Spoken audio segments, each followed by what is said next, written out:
Hey everyone, wanted to do a quick little video on door dashing.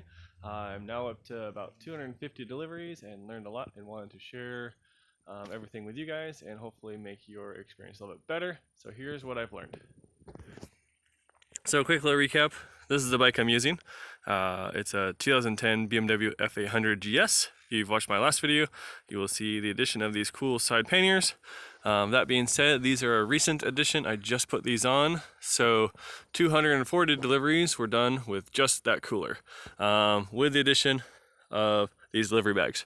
So wanted to do a quick little recap, tell you what I've learned, what I would do differently, and what I'm going to do differently now that the cooler is started to wear out. So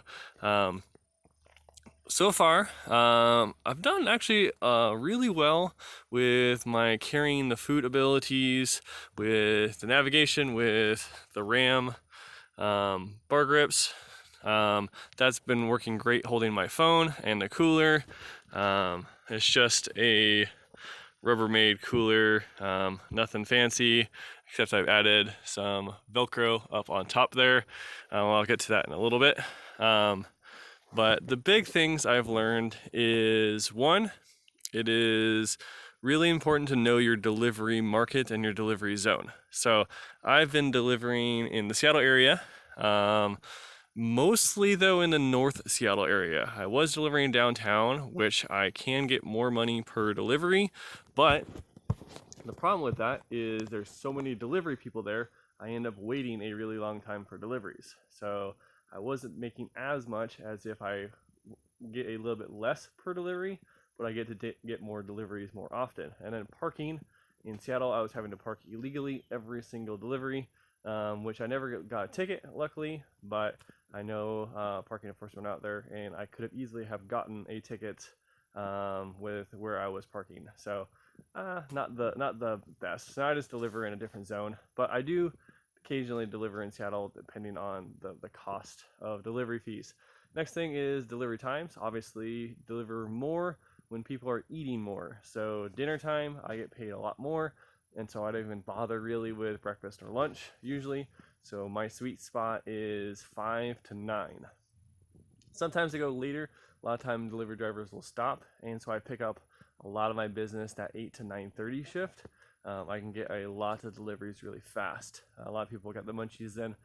Usually tip a little bit better also then. So that does definitely help out.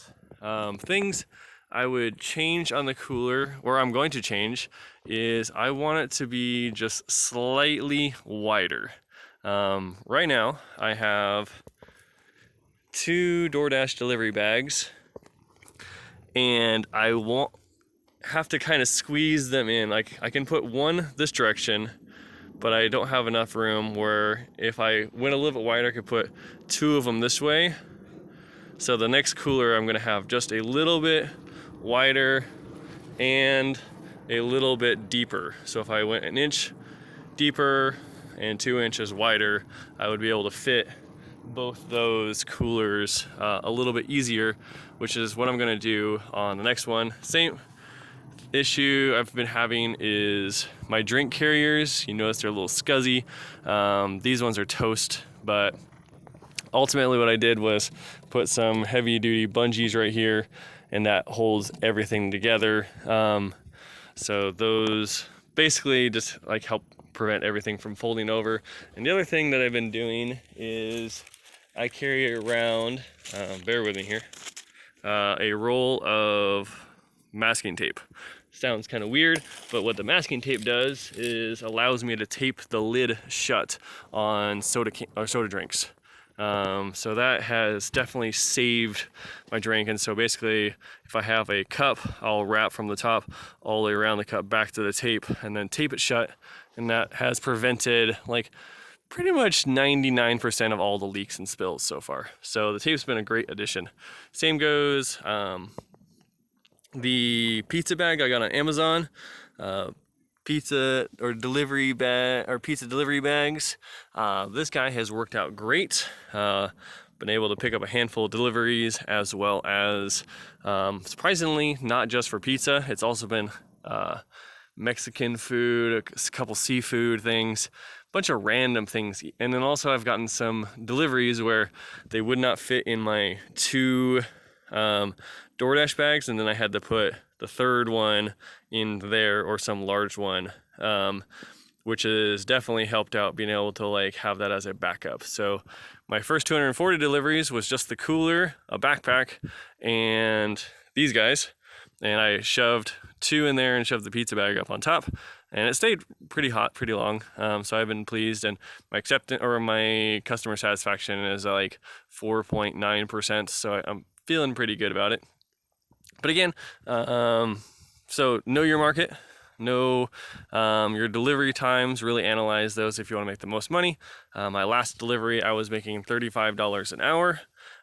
So that definitely shows that if you pay attention, you can get it right. And then the other thing is like, I guess sorry,